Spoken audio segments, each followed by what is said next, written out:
All right, let's dive right into this explainer. Today, we're unpacking 15 major global developments from July 3, 2026, breaking them down so we can really understand the state of our world right now.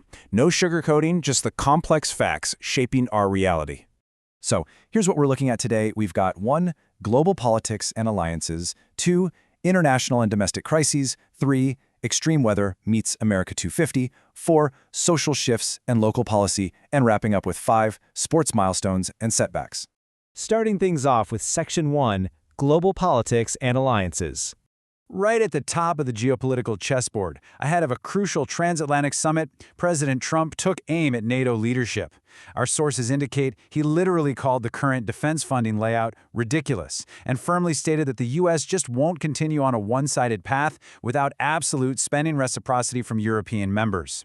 It's a really bold negotiating stance right out of the gate today, one that forces allied nations to immediately rethink their defense budgets. And you know, this perfectly illustrates a much broader theme of shifting dynamics we're tracking worldwide.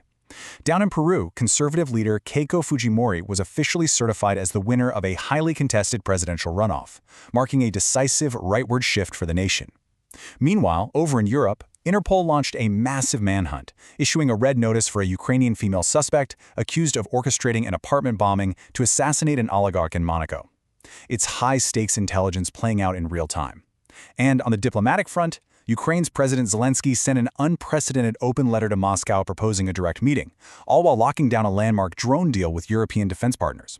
So we're seeing rightward political shifts, targeted violence, and complex maneuvering all happening at once. Moving right along to Section 2, International and Domestic Crises.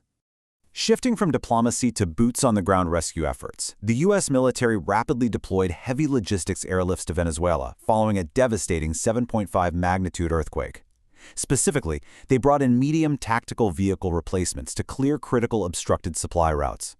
The stakes here are absolutely massive. Without clearing those routes, life-saving aid just can't reach the thousands of families trapped in the rubble.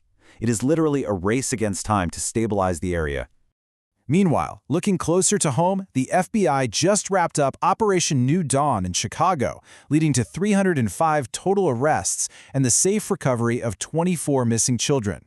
This is a massive blow against organized trafficking networks operating in the region. Taking these criminal networks down and bringing 24 kids to safety is just a stark reminder of the essential, on-the-ground recovery work happening in our major cities every single day.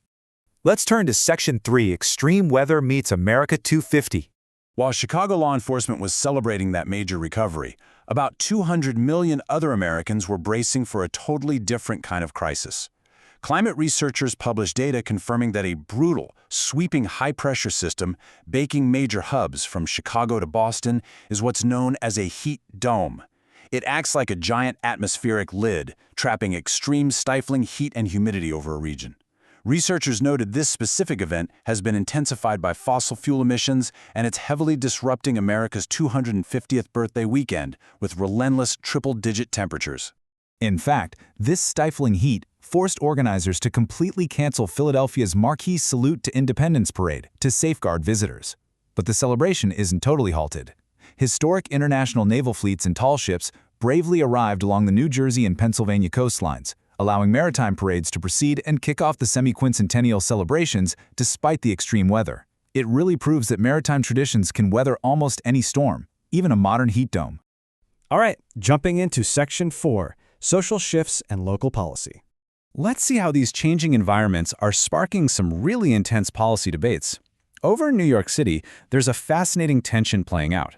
On one side, public guidance supported by local Democratic socialists urged residents to curb air conditioning use to protect the fragile electrical grid from a total blackout.